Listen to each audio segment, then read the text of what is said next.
people that want to start integrating the things that you do right now, they're listening to this and they say, what couple things can I do today to start shifting my mentality the way Bizzie would talk to someone? What are some of the easy key things that you would recommend? So one of the things that I think is a great first step, I call it thought mapping.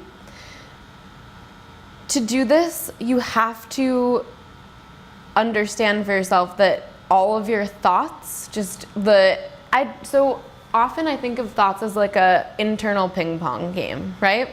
And a lot of the things you're not actually responding to on the conscious level, they're just kind of like happening, like I'm hitting here, you're hitting there, I'm hitting there. I'm thinking about this, and then that's triggering me to think about this. And there isn't really necessarily a clear linear path that this ping pong match is taking. So a lot of people check out and they stop listening to it, or they listen to only certain painful, mean messages that a lot of people would refer to as like a, harmful self-critique, or like, I just get really down on myself, I'm really self-conscious. All that's happening there is like, there's certain like times that ping pong game is just acing you and you're like, pain, so you acknowledge that, and usually that will influence your behavior. But there's so many other things that are equally contributing to your decision making, how you're labeling your environment, your body language, that are still gonna affect your outcome. So I teach people in this thought mapping exercise to listen to their thoughts, and instead of acting on them, actually create like a mapped chronology. And it's really important to do this from the moment that you wake up. And obviously it's a little bit annoying for a few days, but once it starts happening, you're like, oh my God. You see how deep dark the hole goes, and how really, when you might experience the pain at like 11 o'clock when you're at work, you can actually see now how it was really your first thought when you woke up in the morning that started the ace, and then it aced here, aced there, and next thing you know, you're like looking at the mirror thinking you're an ugly fat piece of shit at work. When really, like, it didn't just then happen. It happened here, here, here, here, here, and it all originated from this one thought that you had when you opened up your eyes in the morning.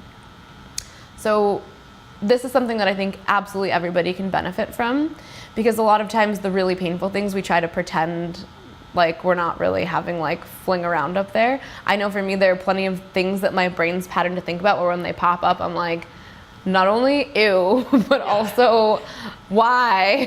Go away. Where would this even come from? And a lot of people, like, then they'll feel guilt or shame about that thought or picture even coming up. It's so important to write that down and figure out what thought was right before it, because sometimes you have to actually work through this backwards to be like, wow, so I went from this thought to that thought, and that's where the really weird, creepy thing came in. I wonder why that happened. So what I do is I have people, from the time they wake up in the morning to literally when they close their eyes to go to bed, have them take a piece of paper, and usually, let's be honest, maybe multiple pieces of paper. Yeah. Divide it into 2 columns. Left-hand side is going to be your actual like mapping, like the chronology of the thoughts from the time you wake up. So you can put like the time of day in the morning, and then first thought, and a lot of these are not obviously going to be like complete thoughts. I don't want you to like write me a story, like some random thought about this. Then I thought like, why even wake up this morning? Like my life sucks, whatever it is, right? Then I thought like, maybe I want French toast. No, you don't want French toast. French toast is going to make you fat. Like, this is the ping pong match that I'm talking about. So write down and be as clear as you can, and make sure that you're doing it in order, and really being an observer of your thoughts. Because when we actually try to actively shift into the observational role, we're much less likely to act on these things, because we hear it and we're like, weird, that's really mean. Yeah. I would never say that to someone else, but I'm talking to myself like that. Right, and sometimes we just kind of like skip over it, because it's just, I call them override messages. We've learned that this is not a nice thing, so we just pretend it's not there, or we like assert an affirmation after it. Like, you hear in your head like, you're a fat piece of shit, and then you're like, I'm beautiful and I'm love, and then you like try to keep going. Unfortunately, that doesn't actually stop the chemical response that's triggering the message. So like, you can override all day long, and like every time you hear it, be like, I'm beautiful. At what point is that actually going to stop the chemical messengers that are triggering it? Probably never. You're gonna have to just override forever. So I would much rather people, and then even in that case, let's say you've done a lot of work to like say mantras or affirmations or whatever, which, anything that helps, great, I'm all for it. It's not that I'm against any of these things, but from a chemical perspective, it's not actually, it's like a Band-Aid. Like, it might heal it like a little bit topically, but if there's already an infection under there, you're gonna like seal it off, and you still haven't figured out where the infection's coming from. So in these thought mapping things, it can be equally as important if you have a practice like that. Like, I had these thoughts, and then my brain wanted to be like, but you are love. And then it was like, but you're a fraud, and you don't really believe that. Because a lot of times when you try to override, your brain fights back. You're beautiful and you're love. You're a fraud. Like, you meditate, but you also do cocaine. Like, whatever this is, you know, this happens all day long. So map that out. Then I have them the next day, when they already know what key events and things that have transpired throughout the day. The right side is effectively trying to analyze it and match it with correlating events throughout the day. Not like the internal thoughts, but like, wow, this is when I went to work. So clearly, like, the idle mind chatter going to work when I was nervous about something is what made this take like a sharp left.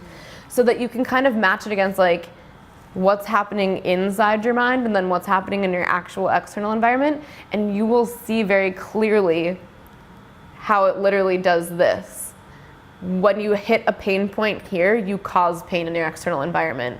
Then you go back here and then you're like, that was painful, and then you're like, let's bring some more pain into my environment. Because you're in that state, you're then again in response labeling your environment from that perspective. So people can start to see this for what it is and hopefully look at it and start to make some conscious decisions about whether or not they have some work to do. But that can, I think, reveal a lot about what's going on in your head and teach you that your thoughts are not you. Because I think a lot of people immediately assume that if I'm having a thought, like it's real, it's true, it's me. A lot of your thoughts are not yours at all and are actively only there to try to get you to go off course. Yeah, it's so important to get to that core, like you mentioned, to understand truly where it's coming from. Thank you so much. Of course. You are fantastic. Thank you. I love your story. I and love you're what a great you're doing. Interviewer, Thank you. This was also fantastic. Thank you. And thank you for what you're doing for so many women and people in general. I think it's such an important conversation to have, and you are spearheading a movement, and I love that. Thank you. I'm trying.